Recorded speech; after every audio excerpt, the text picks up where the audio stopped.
Do, do, do, do, do, do, do, do.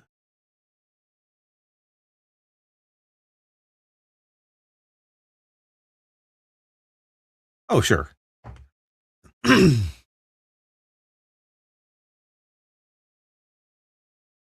Okay.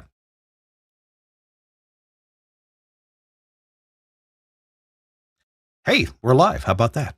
Hi, everybody. Let me share this out on the net on the interwebs, like or as I usually do. Share this out to the broadcasting club. There we go. And let me share this out to the TWiRT page on Facebook so it shows up there. Do, do, do, do, do, do. Let's see.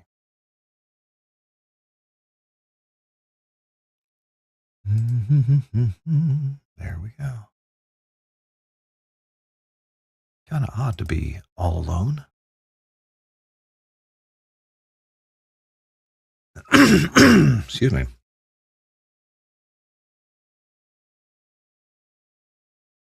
Well, good.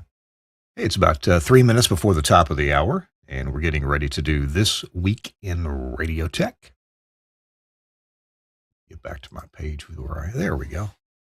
Boy, it's our 788th episode. Man, I know. I act surprised every time I announce a new episode.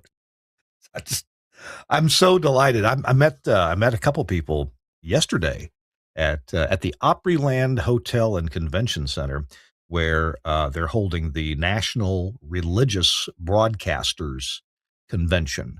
And I met a couple people on the expo show floor who came up to me and they said, "Hey, listen to your podcast. Thank you. I don't always understand everything, but," and I assured them, "Well, that's okay. I don't either." So we're in the same boat. Coming up on this show, a couple portions are pre-recorded just to meet everybody's schedule. But on this show, we have David Bialik and Fred Willard. They are coming up. We're going to be talking about the SBE Ennis workshop that's going on at NAB. And normally, the big change this year is that normally this occurs before NAB starts, or like on the Saturday. But this year, the Ennis workshop is going on during NAB at the end of it. And the reason is because there's another convention in town. I want to say it's WWE, Suncast. Maybe you know what's going on in Las Vegas. If you don't, that's fine. But anyway, there's another big convention in town. And so hotel rooms apparently are at a big premium.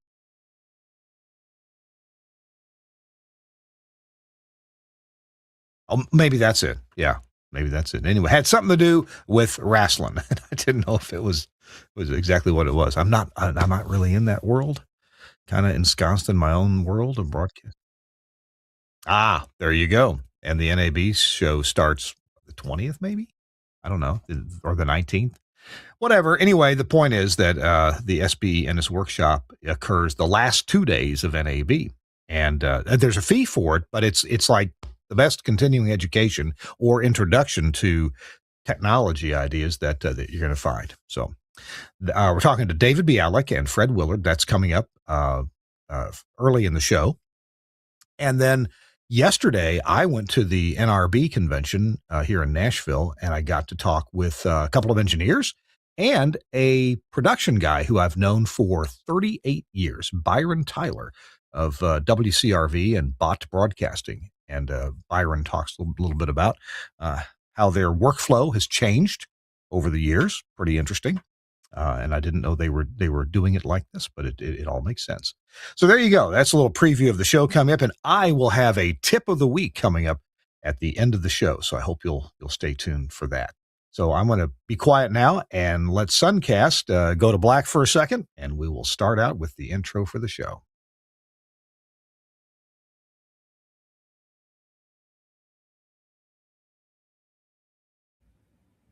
Hey, welcome into This Week in Radio Tech. I'm Kirk Harnack, your host, here in the Nashville studio.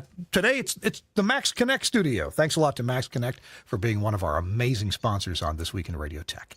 Well, speaking of amazing, we're going to be talking about a real career and educational opportunity on this week's show. As well, we're also going to make a quick trip out to the NRB, the National Religious Broadcasters Convention that's going on here in Nashville, Tennessee this week, and we'll check out a few highlights from there. But for right now, let's bring in a couple of guests, because we're going to be talking about the SBE Ennis Workshop that's going on at NAB 2026. Well, that's a mouthful. So it's coming up in April. My guests, David Bialik and Fred Willard, are both here.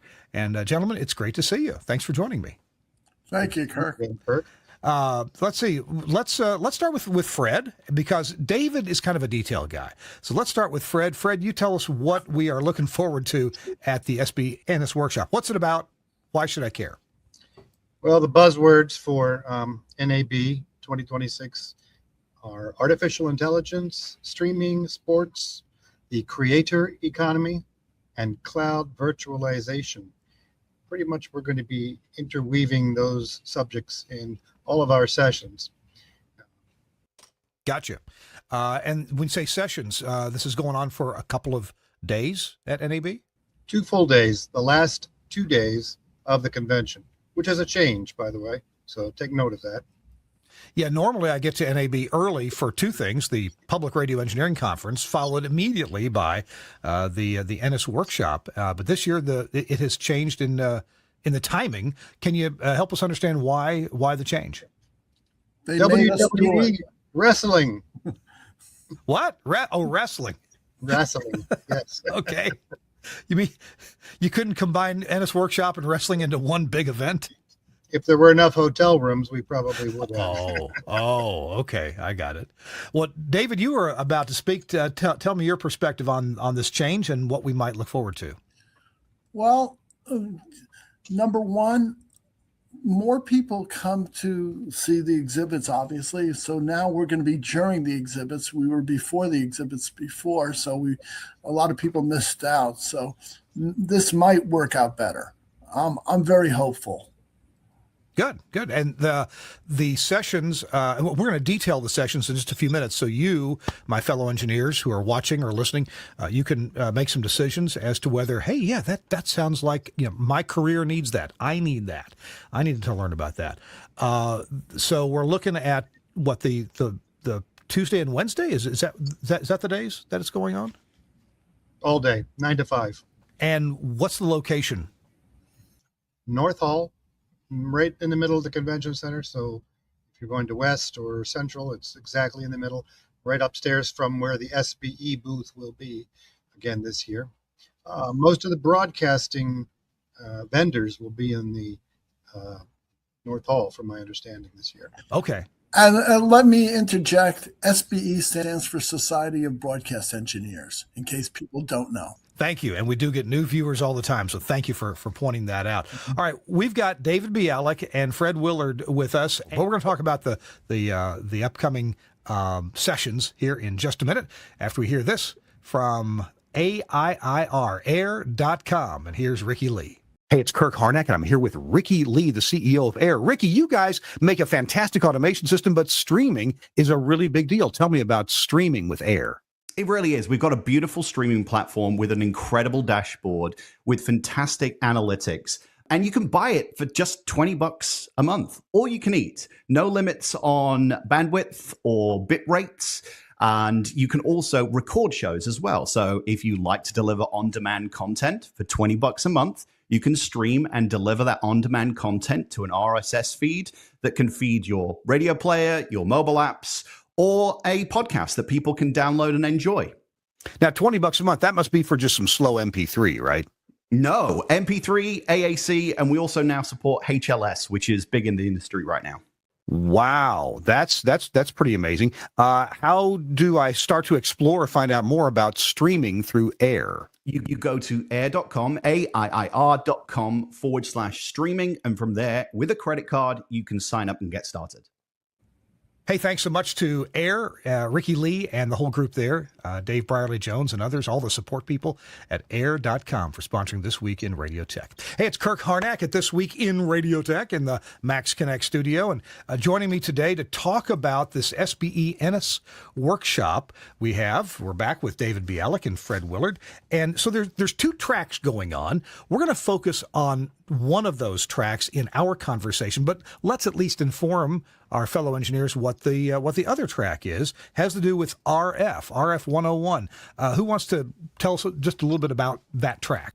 Jeff Welton is putting that together as he has in the past, and anybody that knows Jeff, he goes well beyond his own products, and he organizes a really educational program. And I'm kind of angry because if I wasn't doing this session, I'd want to attend that as well.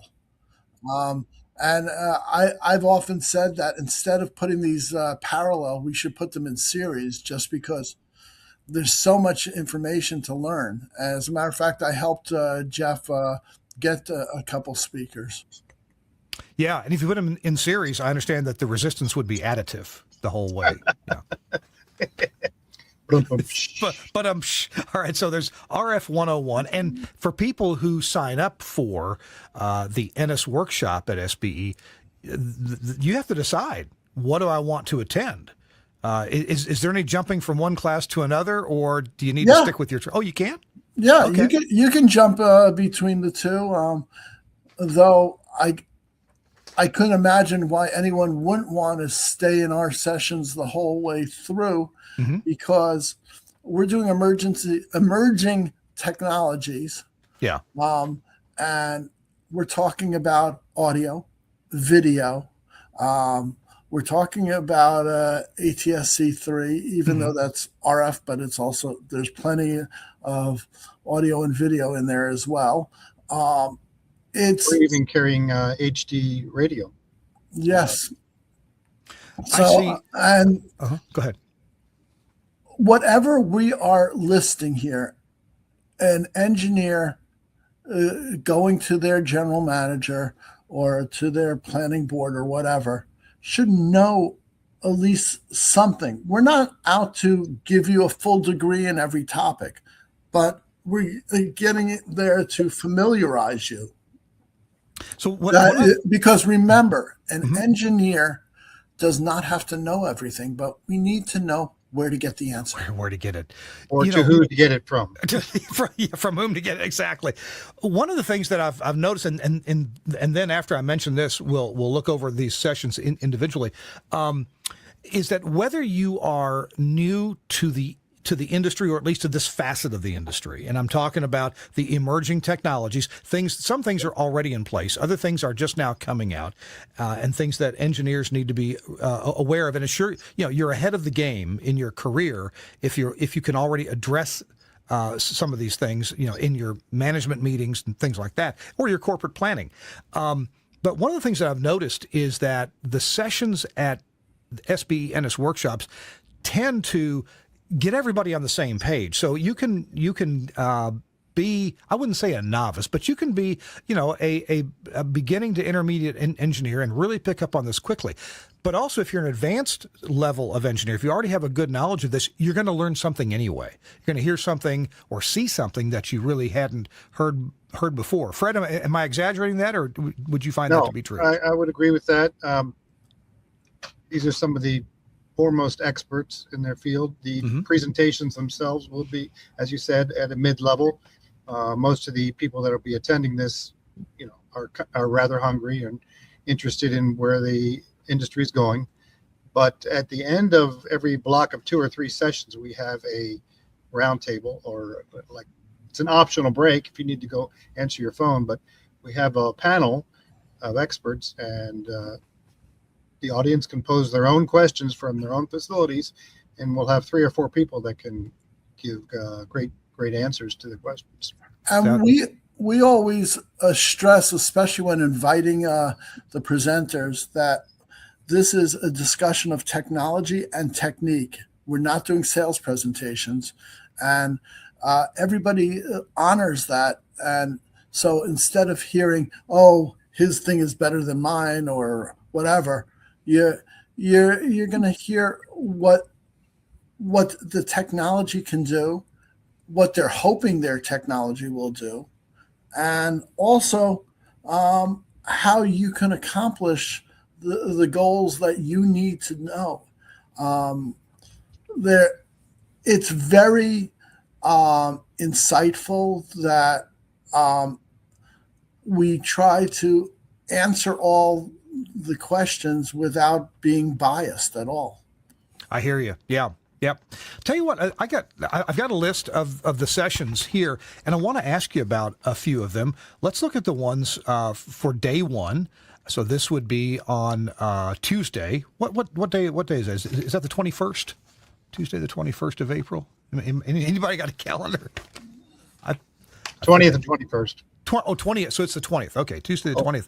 So the very first session after the welcome and introduction is a session called Dynamic Media Facilities.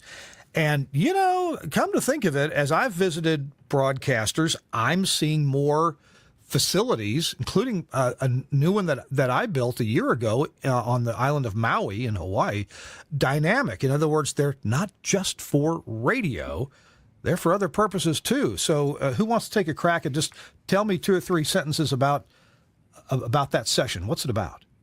Well, you need to right size the technology to your particular business model, and every business model is different. We talked about 2110 and media over IP for many years, and that comes into play quite a bit. But not everybody's doing just video. Not everybody's doing just audio, as you said. Not everybody's doing broadcasts. Not everybody's doing streaming. Some combination thereof, and that changes. And the technologies will change, and you may need to change the workflow of your facility over time. And the second session is convergence. That's kind of related too. I recently built a studio, a radio studio, and the first comment was, look, we know you're placing the microphones here, but think everything has to have a camera shot. And that's something that never was said to me before this year. And now it seems to be the running thing. Everything it doesn't have to always sound, it has to sound good, but it also has to look good. Yeah. Wow. Yeah. Good. Though I picture Billy Crystal saying marvelous. Marvelous. Come to think of it, it just occurred to me that this really gelled. I didn't think about it at the time. When I built some studios on Maui for a radio group there, we don't have any control room that's a conventional disc jockey sits in there, plays records, and talks. We have 2 studios for 8 radio stations, and they are a production room and a talk studio, because we do some talk programming, but we none of our stations have play music and have somebody sit there to intro and extra each song and tell you what's for sale at the farmers market. Wow! And so I just realized that's really a dynamic media facility. Plus, we have a podcast room too that is built for cameras. Wow! So and the stations and broadcasters that are doing well are finding that as they go more local, their ratings are going up. So after the break later in the morning on Tuesday, the loudness and dialogue intelligibility. That doesn't sound like a radio topic. Why wouldn't it be a radio topic, Kirk? If you think about it, loudness control is extremely important, especially let's say you're streaming your radio station and your ads are being inserted by a different service. You want to make sure that your loudness is set at the right level. That way, you don't want your commercials to come in 3 or 6 dB louder, do you? No. And you may not want to do it in the audio realm. You might want it to happen in the streaming realm, because you may be doing all streaming or coming from the cloud, for instance. You don't want to go back down to audio and go back re-encode. And this is really something that I've been working on for years, the loudness and dialogue intelligibility, because this is basically the Audio Engineering Society's broadcast and online deliveries standards and technical reports that we've been working on, which I've talked with you many times about. And we have the people here talking about it again, but we're also, we just released TD 1009 about dialogue intelligibility, because you have to learn how to set your audio to the target now, the anchor audio. And video engineers take note. Nothing will affect the amount of viewers or listeners you have more than intelligible quality audio that doesn't change level. That's a great point. Much more so than any resolution or lighting. So, and look at the people that are on it. You have Robert Blight, formerly of Fraunhofer, Scott Norcross of Dolby, Scott Kramer, formerly of Netflix. I mean, and there's going to be others on that panel. And I can't say enough about how important that is. And if you notice, that's one of the longest sessions of the emerging technology session. Gee, I keep saying emergency. I'm sorry. Well, but it is an emergency to know this stuff. Yeah, it is. It's an area that's neglected, and really, from a business standpoint, it's not a place to neglect. Yeah, exactly right. And David, when you alluded to, keep people from tuning out, because bad audio will make people go, huh? What? It makes you feel as a viewer useless. Like, this isn't for me. If you can't truly understand it. And wow, man, I'll tell you, it seems like so many big games, like the Superb Owl that we just had, people in audio forums complain about the audio. And I didn't. Or they don't know why, but they just tune out. Yeah, exactly. And I had a really nice experience the other day. Someone was video recording in our radio studios here. I had never met the person before, and he's setting up and he's talking to his assistant that's running the audio, and he goes, "Hey, come on, set that right. You want to get that at a -17." And for the video, we want -24. And I said, "Oh, you read the paper?" He goes, he pulls out a copy, and I said, "That's great. I helped write that paper." And it really made me feel good that all that work we did during COVID is making a difference now. You mentioned experts a moment ago, and the next expert is a fellow named Dave Colasar. Never have I met an engineer who is so thoughtful and brilliant, and he's aware of his rear view mirrors, but he's always looking out the windshield in front of him. You know what I mean? The guy's very forward thinking. What's Dave talking about? And he's local. He's the RF engineer of the highest billing radio station in the nation, by the way. Oh my God. A lot has happened in the technical end of HD radio the last year or two. As you know, you're allowed. I'm a video guy, but I know that the sidebands can vary in power. And we have noticed in some of the stations in my group where we have increased the power just by 6 dB that we've almost replicated the analog pattern. So it is a big deal. He's done some experiments with AM digital, whether you're a fan of that or not. He'll probably talk about it and what you have to do to a analog station to make it do well with digital, like widening the bandwidth and keeping your EVMs in check. It seems. I'm sorry. Go ahead, David. Go ahead. HD radio has become more and more important because it's in the cars, and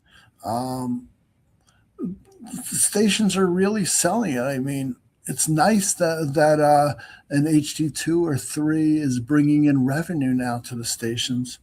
So, and once revenue starts coming in, it's more important. Indeed, and oftentimes, the HD2 or 3 exists to feed a translator, because that's the legal framework by which you can feed a translator. And I know we're doing that in a couple of markets ourselves, even a small, medium broadcaster like us. So yes, the technology is important, and of course, we hope more people are listening on the HD side. In the afternoon, we're going to jump into something that I kind of thought was passé, but maybe it's not. Telecom circuits and links for broadcast and media facilities. What does that encompass? We're not talking about T1 circuits anymore. Or ISDNs. Or ISDNs. That's right. You can define and build your own network with its own redundancy. This gentleman gave a session here locally, and I was very impressed. Dan Merwin. Oh yeah, I know Dan. Sure. This is what he's doing full time now.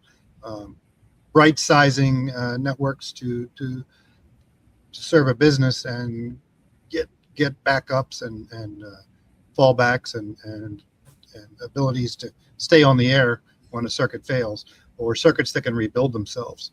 And we now have the ability, to build these ourselves. So I thought it was a great subject. Dan has become quite the expert at this. I know he's given talks to several SBE chapters, including the one here in Nashville. But I see he's one of the speakers during this. So on that first afternoon, then and we Mike have. Mm-hmm. I'm sorry. Go ahead. And Mike Chase. And Mike Chase. Yeah. Yep. Oh yeah. I remember Michael. Sure.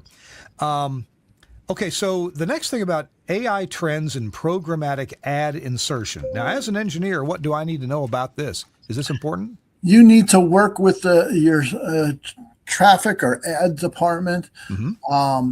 Programmatic is very important, especially in streaming, but also in radio, and I'm assuming in television as well, where metadata is calling for your ads, and also that you are doing targeted ads. Everything is programmatic now. It's run by computers. And there's some AI in there too. Yeah. This is where the industry has gone, and the engineers have to catch up, because it needs to be known. I know when I was working at CBS for 11 years, I was in the programmatic office every day saying, okay, what are we doing here and here and here? And I had to find out, and we were always making metadata changes and so forth, because remember, metadata is 100% extensible.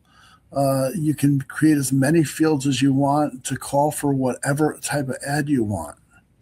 Yeah, I hear you. Okay, moving on, because we want to finish up with this section. The astonishing growth of NDI. Now, those of us in radio may not know much about NDI. Well, if you have a TriCaster, that's what you're using. Yeah. Most radio stations are using. Okay. Yeah, and I've sat in many of the presentations Yervant has given, and it's really amazing how much of that their boxes are doing.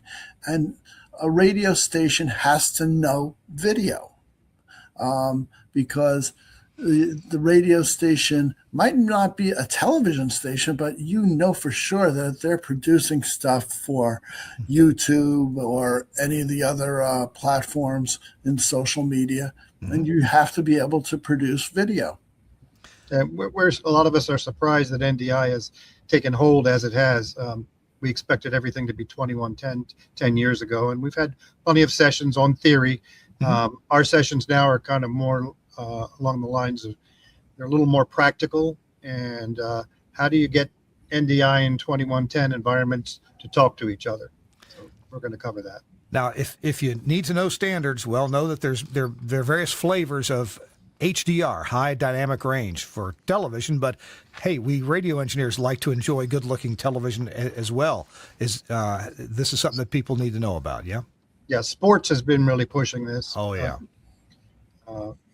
If you get full conference, SBE is doing a session of BEIT on sports with Joe Freechin. He's one of the sessions that we're putting together. But HDR is starting to play a big role in sports broadcasting, which, of course, leads the industry in technology. Yes, there are There are several flavors, but we're finally to the point where this works from glass to glass, from the camera all the way to the screen. There's a Okay. lot of metadata involved. And there are different varying formats, but we have John Mayotte, which was probably one of the smartest guys in video out there. He is. We've interviewed him he's on the this father show of- before. Yeah. John's He's amazing. the father of digital video. Next, not to put anything, not to blow past anything. We got to finish up. Last two sessions for day one, the myriad uses of AI in media. And oh my goodness, sometimes we use AI on this podcast, my producer Suncast. We'll use it to clean up some audio. If we get some audio that's echoey or doesn't sound great, he's been using that to clean that up with excellent results. But I'm sure there's more uses than just that. Who wants to address AI in media? Kyle Seuss is local here in DC, and he formed an organization that does translation and takes the place of people that were captioning. And the cost of doing multiple languages and is prohibitive. So AI is taking over some of those and making some of this possible. And Kyle's also going to cover what else AI could do for you. Mm-hmm. Good. And the last topic of that day, the first day, time and PTP. They wait for no one. And boy, clocking sure is critical in today's world. In digital, everybody's got to be looking at the same metronome, right? Pretty much, yeah. If you don't have a good heartbeat and you have multiple formats, you're going to be in trouble. So Steve Holmes has done these sessions for years now, and he's really an expert. And we have Ryan Morris from Arista, and they build the switches. They build the backbone of the PTP. I think they're one of the first to use it extensively. It was Cisco and Arista, and now Netgear has a number of switches that can handle this too. David, in the radio side, you've been involved with making sure that systems station-wide are clocked when they're digital systems, yeah?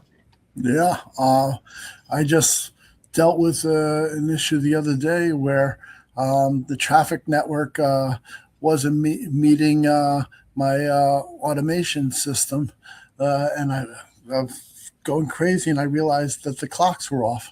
Yep. Well, and I've explained clocking a number of times in the past in presentations, but I never thought of it, like a metronome and an orchestra. The violins have got to be in sync with the timpani players, and they got to be in sync with the brass guys, and even the bass, the upright basses have to be in time, and that's why you have a conductor to do all that. Well, it's the same thing with a master clock in the PTP environment, right? And it's a totally different way of thinking about it with IP versus AES or word clock or blackburst or tri-level. And the funny thing about IP is that you're trying to get super accurate clock over a network that may be a little bit jittery, and so it's almost as if we're trying to make the conductor conduct the orchestra. The problem is there's a fog bank enveloping the orchestra, and they can't. It's also important if you're having segments being injected from different areas, or if you're having to meet ad networks. Yeah. Everything has to be on the clock, otherwise you're going to have problems. Yeah, good deal.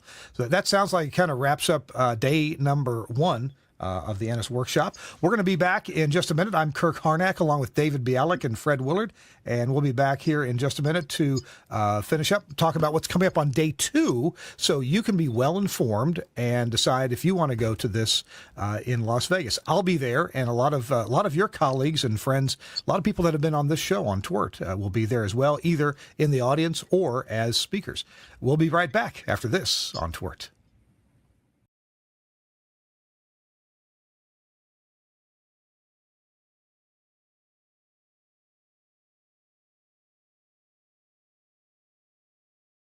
Good. You'll cut that out. Here we go. In 3, 2. The whole business of putting phone callers on the air, on your radio station or your podcast or whatever production you're doing, whether it's a long form interview or prize winners, that kind of thing, it's all been changing because POTS lines are just about no more at all. Just try ordering one. You'll find out. Voice over IP is where it's been and really where it's at now. And how do you get your voice over IP calls on the air and do it cost effectively? Maybe you only take calls once in a while, and you don't want to spend thousands and thousands of dollars on a whole phone system that's way more capable than what you need. Well, my friends at Angry Audio have the solution. Now, this looks a little bit funny. See, it's this box called the VoIP Phone Gizmo. And the VoIP Phone Gizmo, look at this. It has a USB connector on it, and it has a couple of RJ45 jacks, but these are for Studio Hub. This is analog audio in and out of this device. And what is it? Well, this device works with a particular phone. This is a Yealink T46U telephone. It's a VoIP telephone. And hey, even if your business phone system uses, let's say Grandstream phones or maybe even Cisco phones, the Yealink will very likely work with it. And maybe you just need this for your on-air calls. So what do? You get this Yealink phone, and you can buy it as a bundle. You can either get it, provide it yourself, or buy it as a bundle from Angry Audio. And you see this plastic stand in the back? You take that off. Just comes right off like that. All right. Then now this is clever. Then you take the VoIP phone gizmo from Angry Audio and you plug it on there, and look, it becomes the new stand for the phone. And then you take the USB connector, and this is what's cool about the Yealink phone. It has what's called a class compliant for audio in, audio out, a class compliant software that's running and USB port. And that means that the phone recognizes the VoIP audio gizmo as an audio input output device. Isn't that cool? Then you get you send your mix minus to the caller, and you get your caller audio out.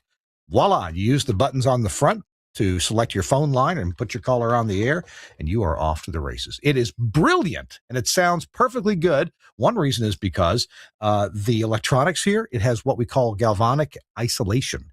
Ground and power and data are completely separate from the phone's ground and power and data.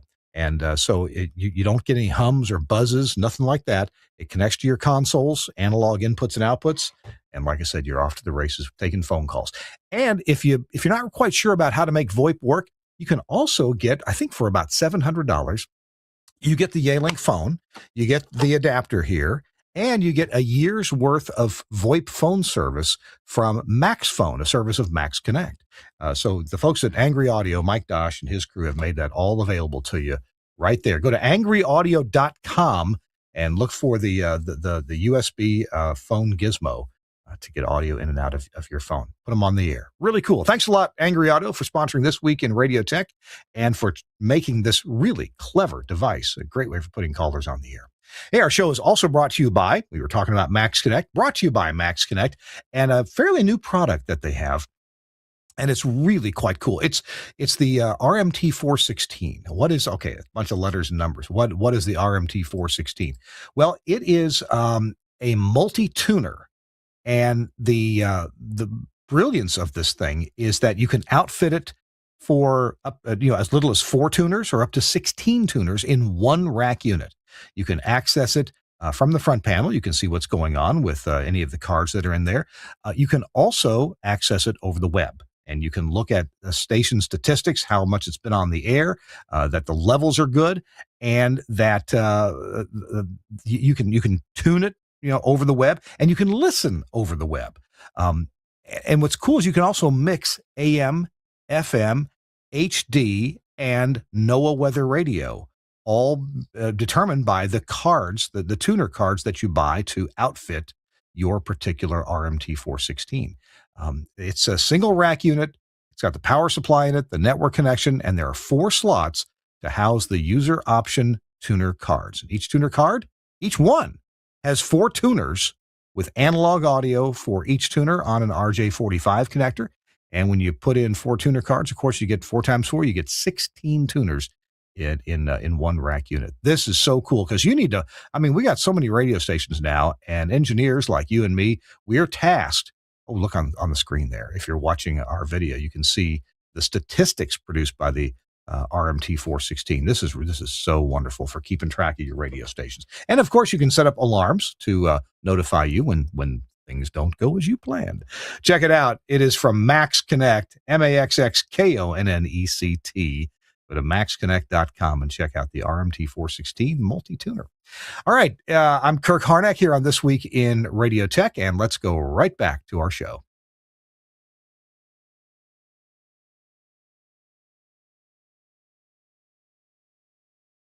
Hey, thanks so much to Angry Audio and Max Connect for sponsoring This Week in Radio Tech. I'm Kirk Harnack in Nashville, Tennessee. We're talking to David Bialik and Fred Willard about the upcoming SBE Ennis workshop, something that is a function of the Ennis Foundation. Maybe one of you could address real quickly about what is the Ennis Foundation and why are these workshops seemingly everywhere all year long? It's an educational foundation trust. Has a different nonprofit designation from SBE. It originally was formed for granting scholarships, but now it's used for education, and the Ennis label basically means it's a nonprofit, And education only. And we must remember that Harold Ennis wrote so many of the broadcast textbooks that we all learned how to do this. All those paperback books, Kirk can correct me if I'm wrong. I think they were all published by either Tab or Sam's back then. Probably so. Yeah. Indeed. All right. Well, and so and that's a name a lot of folks, they see the word, they're not sure. Is that Ennis? Ennis? How is that pronounced? It's Ennis. Ennis. All right. Hey, we're going to skip around a bit here with some of the sessions on the second day. Really important, and this is interesting that it's here, but it makes sense. Protect the most important asset, your people. And that seems to have to do, with personal security? Yes. Nowadays, you really got to watch out for the angry person that might come in and attack or try to stop you from performing your work, and the safety of your staff should be crucial, because whether your ownership believes it or not, we're assets, and protecting them is extremely important. And we have Claudia House and Steve Schultes talking about that, and I think it's something that has been overlooked for a long time, and security is crucial. And falls under the chief engineer or the director of operations sometimes, as does air conditioning, which you're also going to talk about. Right. I don't know about you, Kirk, since you've worked in radio stations, and Fred, you work in TV stations, but I know at least once or twice a day, I'm checking thermostats, I'm checking filters. Air conditioning is so important. 15% of my time.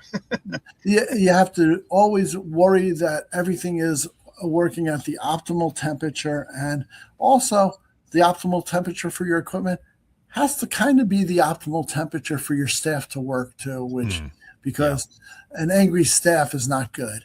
And air conditioning is incredibly important. We have former SBE president and former executive director, Andy Butler, coming in to talk about it. He's also the past director of engineering from PBS. Yeah. And I've known Andy for at least 30, 35 years. Or like 40. He has been a wealth of knowledge, and he knows air conditioning, and he can tell and how it integrates with broadcast equipment. And Andy knows a lot because Andy's seen a lot. Yes. Yeah, okay. I always call him up and I say, I got to speak to the wizard. So, the next session having to do with codec technology for audio and for video. And I would have thought that codec technology was kind of not exactly the standstill, but we get a new algorithm every now and then, maybe from Fraunhofer or somebody else. But according to this, and Tom Hartnett's going to be speaking from Comrex, and also, is it Jingzhou? Okay, we'll be speaking as well. Thank you. But it's evolving faster than ever. That's interesting. What do you know about that? Well, it's Well, really important because ever since COVID, a lot of people don't want to broadcast from their studios anymore. They're broadcasting from different locations. Of course. So codecs are more important than ever.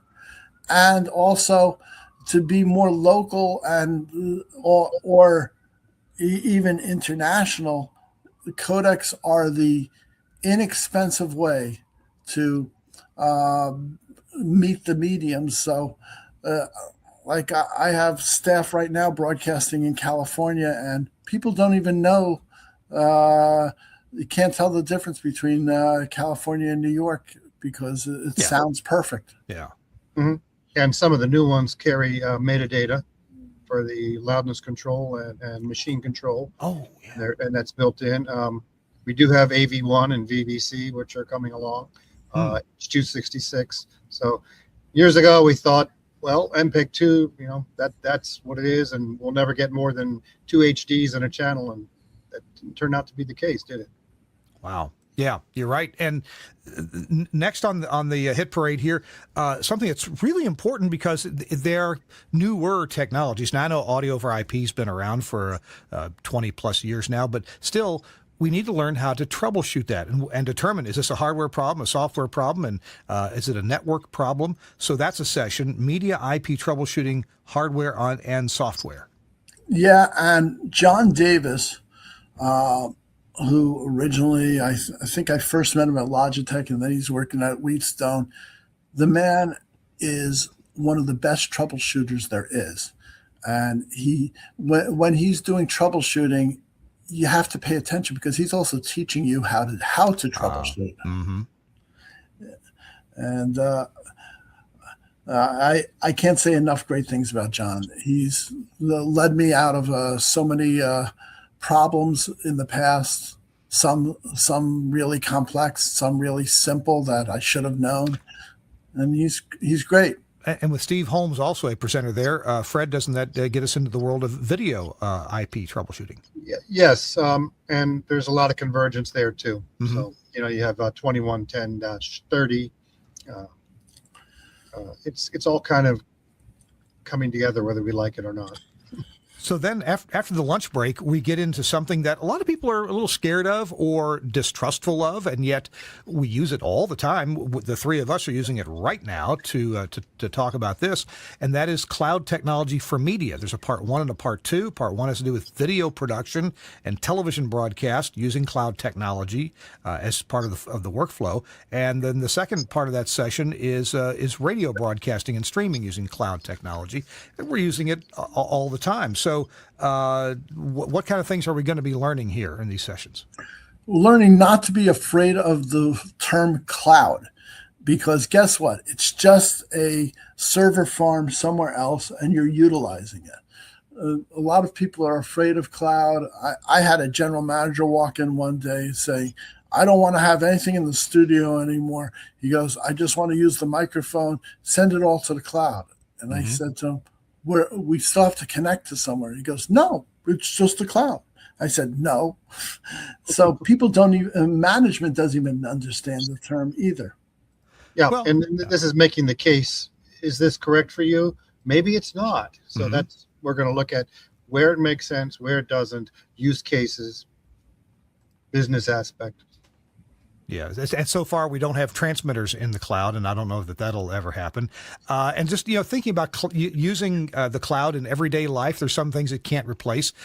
Changing baby diapers, for example, this will never happen in the cloud. This will always happen at home with the baby. I'm just making the case that it's not for every task, but some tasks, yeah, it's really good at.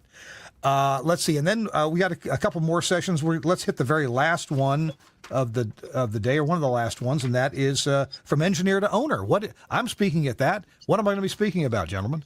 Well, that was something that I thought of. I said, a lot of engineers have the goal of sometimes owning the radio station because they don't know any better. So we got a hold of you. We got a hold of Bud Williamson, and hopefully some others are going to join and they're going to speak. Of course, no one could follow Kirk Harnack, but you're all going to talk about it. And I mean, Kirk, you have what now? 10 stations? Oh, we've got 21 altogether. 21, Yeah. and Bud has a smaller group and so forth. It's interesting. It's a way to finish the sessions with a goal in mind, because a lot of engineers want to be owners because we don't know any better, and and there's plenty of things you can talk about, whether that you learn from engineering to apply to ownership, or there's also the things that as an owner the engineer doesn't even think about, and you can bring up all of that, because the better understanding of both the owner's job and the engineer's job will make everybody better. That closer relationship between engineering and station management, and maybe the engineer is part of station management if the engineer is part owner, but that closer relationship is good for both. It really helps the engineer to realize, oh, this is really important too, and this FCC renewal is next, and oh, there's some EEO compliance that we're going to have to deal with, and I can be part of that. And then of course the ownership table, the general management and other owners, they get to get the input from the engineer so that they make fewer mistakes early on, right? That the engineer has to come back and fix. Oh, you bought a new studio building and it's in a valley and the transmitter is in the next valley over. Well, guess what? We're going to have to hop that STL, because of your choice, which that's happened to me a couple times. Well, so, go ahead. And I'm sure you have a new appreciation of budgeting and budgets that as an engineer you didn't have, but now as an owner you have to pay attention to, and things like that. Absolutely. Fred, and one of the last things on the agenda, or the last thing, is how SBE certification augments your career. You want to mention that for just a minute, Fred? Well, I've been certified for years, as many of us have. It doesn't prove that you're smarter than anybody else, but it shows any prospective employer that you had the temerity to go out and document what you know, or what you know how to know. It's great for your career. It's a credential. Yeah. I've known both of you for many years, and I've always considered you both certifiable. I knew that was coming up. Gentlemen, we've got to go. Tell us if you want to get registered for this SBE NS workshop at the NAB show. What do you do? It does include lunch. It is not part of the BEIT full pass. It's separate. So you don't. It's $289, which I think is very reasonable for an NAB workshop, 2 full days. It is Tuesday and Wednesday, and Wednesday is the day that the show floor closes at 2, but we run until 6. Gotcha. So don't leave until Thursday. Don't schedule your flight home until Thursday, or really late Wednesday night. I'll be staying until breakfast Thursday. and lunch is included in the price too, and try to buy food in Las Vegas, and you can understand this is a bargain. Yeah. And the registration's on the SBE website. Is that right? SBE.org. SBE.org. Okay. You actually register through NAB through your NAB registration. Gotcha. Okay. Well, we'll put a link to that in the show notes so people can find that easily. And I think that link is linked from the SBE website. Yes, it too. is. Either way. Okay. So we will get that on there. All right. David Bialik and Fred Willard, thank you so much. I know you guys have worked so hard to put this thing together. I know you worked hard to get me involved, and think of the other 20 plus presenters that are going on for those 2 days. So thank you for your hard work and making a really worthwhile program for 2 days for engineers to advance their careers at. Yep. Thanks to the presenters. We really have some great people. It's really exciting that when you go to ask someone to speak and tell them that we're doing technological presentations and not sales presentations, you never get a no. They always say, yes, I want to do this. Sometimes their bosses might say no, but the thing is, everybody's enthusiastic about it, and it's wonderful. Thank you. Good deal. All right. Dave and Fred, thanks so much for joining us here on TWiRT, and we're going to be right back in just a moment. Our show is being brought to you in part by our friends at Broadcast Bionics, who make your broadcast better every single day. We'll check it out right now from Broadcast Bionics. Caller One is the talk show system that anyone can use and everyone can afford. Live radio thrives on listener engagement, and phone calls play a crucial role by bringing real-time interaction, authenticity, and a true sense of community. But with the rising costs of traditional phone lines, broadcasters need to migrate to SIP. But this has been complex and expensive until now. Caller One makes your move to SIP easy, enabling you to save on line rental and improve call quality, while at the same time integrating seamlessly with your existing hardware and workflows.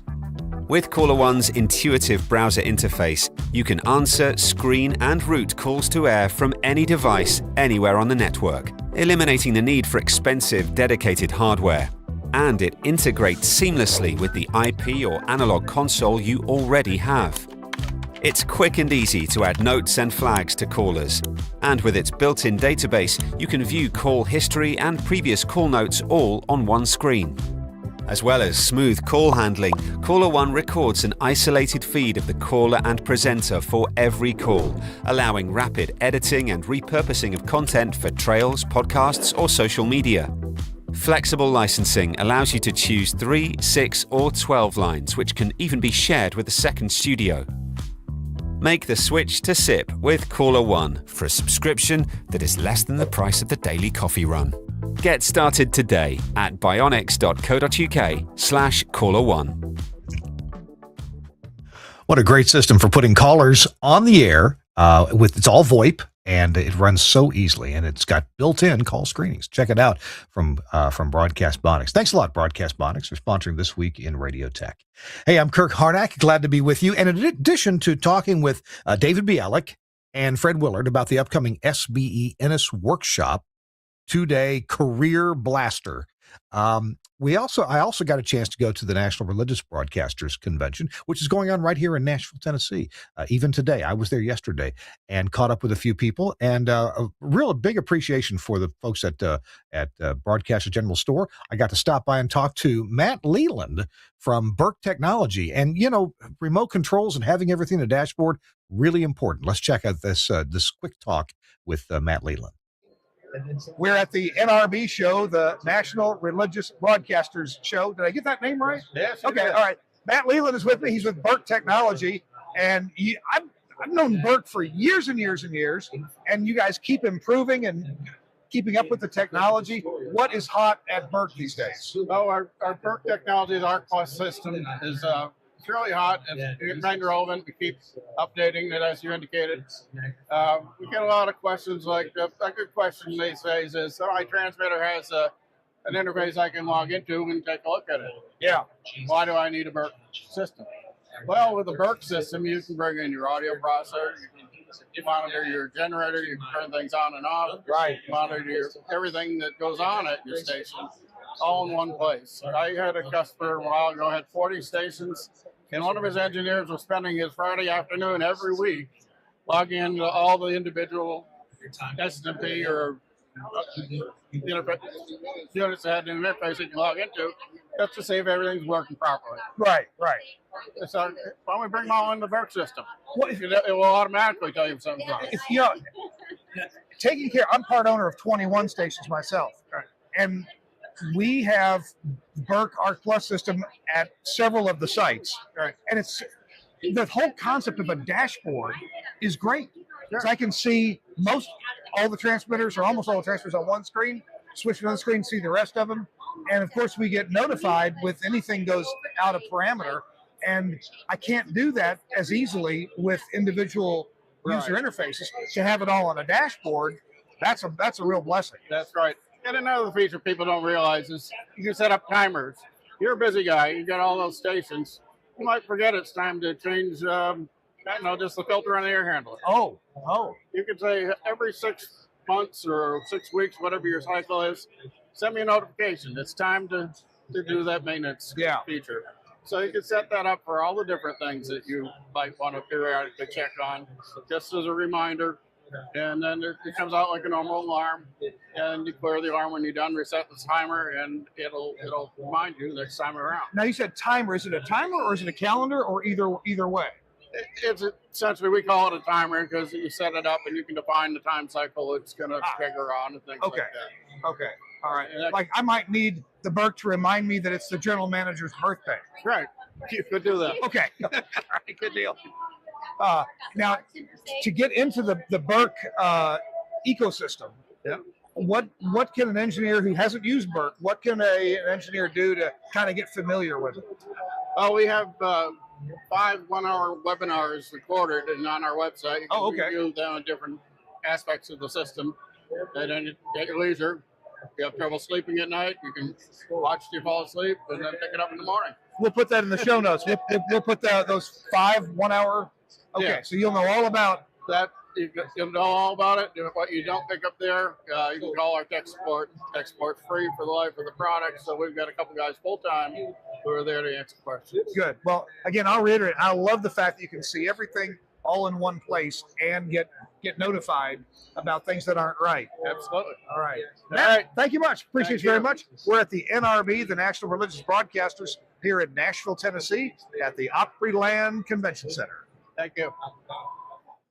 And you're watching This Week in Radio Tech. I'm Kirk Harnack. Our show is brought to you. We got another segment coming up with Byron Tyler. He's one of these content creators, program director sort of guys that really gets it in terms of engineering. I used to work with Byron for, oh my goodness, close to 10 years. And great relationship and good station building. Okay, our show is brought to you in part by Broadcasters General Store. And one of the products that they represent, one of the product lines is Broadcast Tools.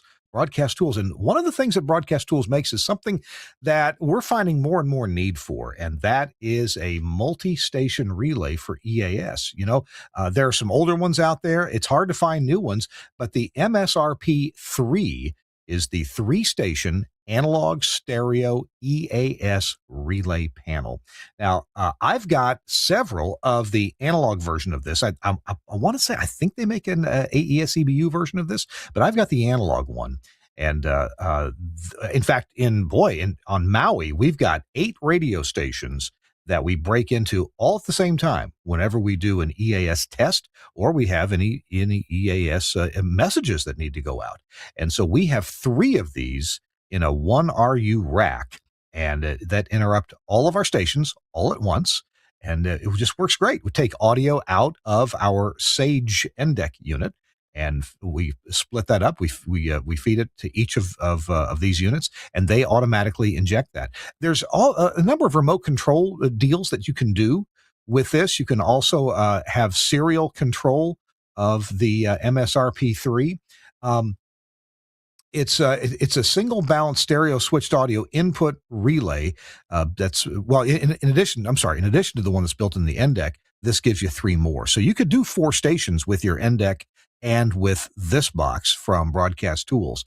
And it uses standard Studio Hub style ins and outs. And that means wiring this thing into my system was super quick and easy. Now, you know, I'm using the Axia X nodes for audio out and then audio returning back into the Axia network there. So I hooked this up to interrupt all the stations literally with some Cat5 cables. I mean, just some Cat5 patch cords. Ended up making them custom make them because they were short, because it was very close over to the X node. But this really works out great.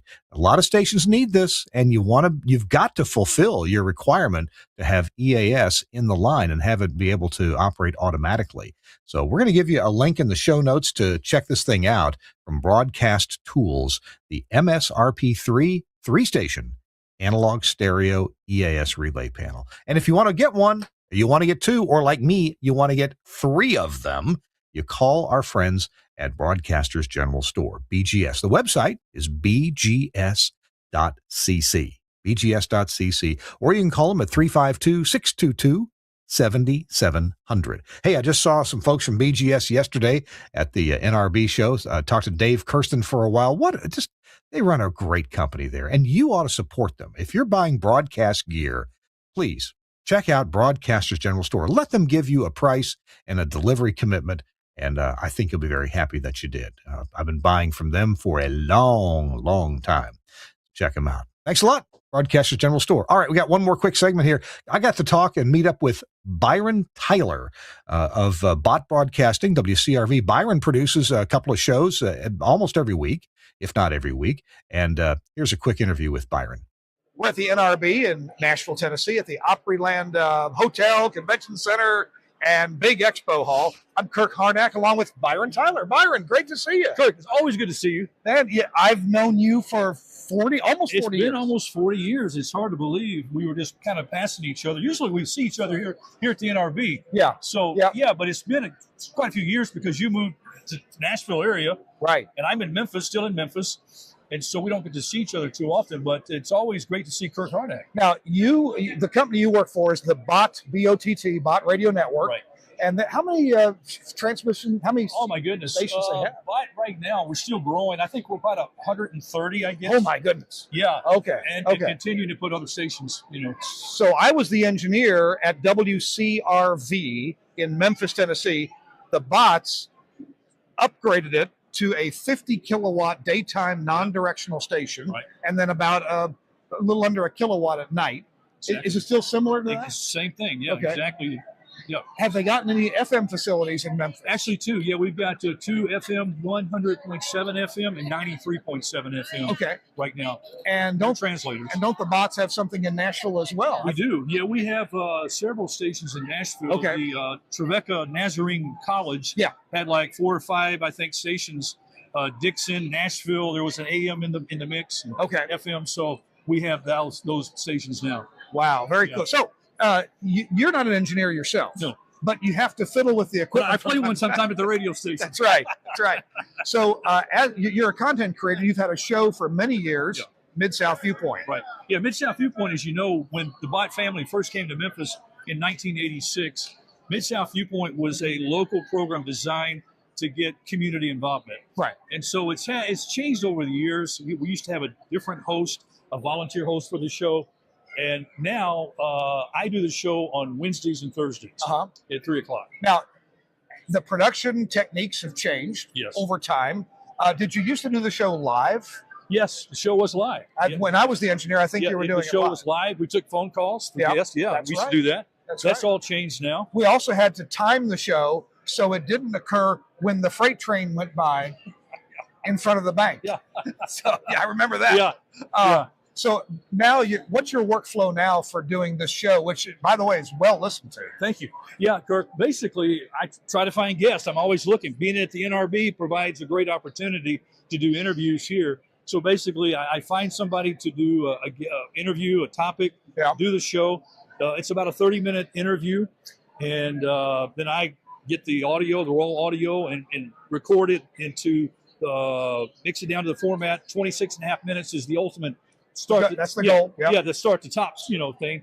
And so I start making, and I do it all myself. So I find a guest, edit the show, do all the social media posts for it, whether it be on Facebook, Twitter, Instagram, get all the social media things for it too. And then now I've added the element of video. Okay. So I have a couple of older Panasonic AF100 cameras shooting 1080, which is fine for YouTube. Sure. And I have a lighting set up in my office.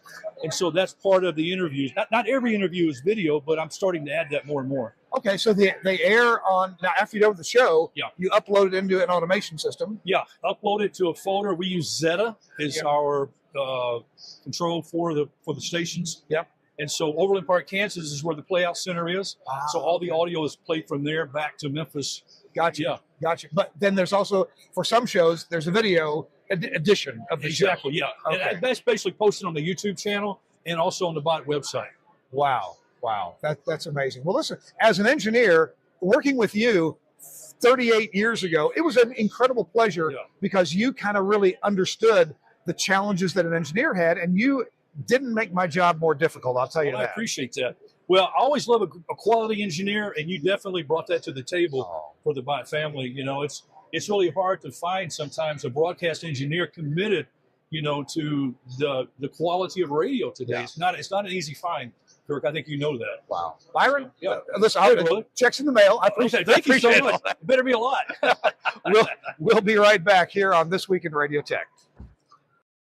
All right. Great to see Byron Tyler and a lot of other friends at the NRB. All right. Well, here's our tip of the week. I'm going to give you a tip of the week. And, you know, in the news, in the broadcasting news over the past few weeks, there's been some hacking into some transmitters. And what the hacker does, I don't know, you know, just what's open in the firewall. Probably a port is open, and making it easy for an engineer, general manager, somebody to check on their transmitter, turn it on, turn it off, check on the readings and so forth. But apparently that also opened the user interface to people who could find it on the internet. And even though a station owner or an engineer might have established a new username and a new password for the transmitter, it apparently it might be the case that the factory username and password still existing in the user interface. So these hackers were able to get in there. What they would do, if you were using maybe an external RDS generator, they would get into the transmitter. They would switch the transmitter from the external RDS generator to a built-in internal one. They'd put some really bad language in there, and then they would change the password before they left. And so it ended up requiring a trip to the transmitter site to reset the password from the front panel and get in there and fix the problem. Really bad. And we've heard similar things going on with, for example, some codecs. It seems that a lot of times we refer to barracks codecs, not that they're more vulnerable, but they tend to be installed a lot of times. It's not a broad brush, but a lot of times barracks are inexpensive, and they're installed by people who may not have an IT person or somebody who's concerned about security. And so they're left open. They open a port or put them in the DMZ of the router that's at the transmitter site. Really dangerous. And they're wide open for other people to inject audio into. So I looked at as many scenarios as I reasonably could, or at least the most common scenarios, I should say.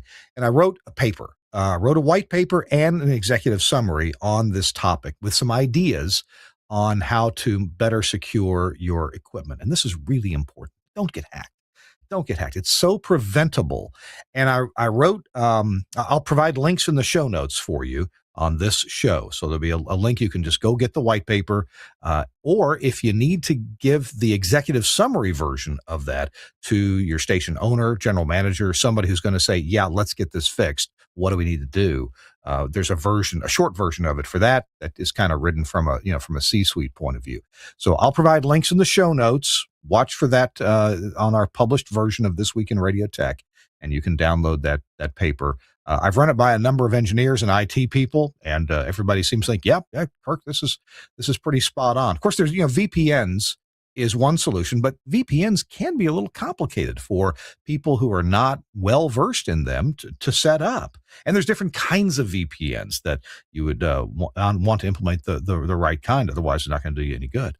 So there's other techniques like whitelisting, and I discussed that in this paper. And whitelisting can be very beneficial, be a good way to help stop this problem. Okay, so there you go. Watch for it in the show notes. Click on it, and you can get yourself a copy of that white paper. And that's it. Hey, next week, we've got a really cool show. We're going to introduce a brand new product on next week's show. And I have an emotional attachment to this product. It's great for the broadcast industry, great for radio. And I'm really excited about it. The inventor of it is going to be here, and the guy who builds them is going to be here too. So it's a combination of software and hardware. So we're going to have a couple of really expert guests on the show next week, and I hope that you'll join us for that edition of This Week in Radio Tech. Big thanks to Suncast. Suncast had a big job today because I threw some videos at him and said, here, let's make a show. And he did. So thanks very much to Suncast. We'll see you next week on This Week in Radio Tech. Bye-bye.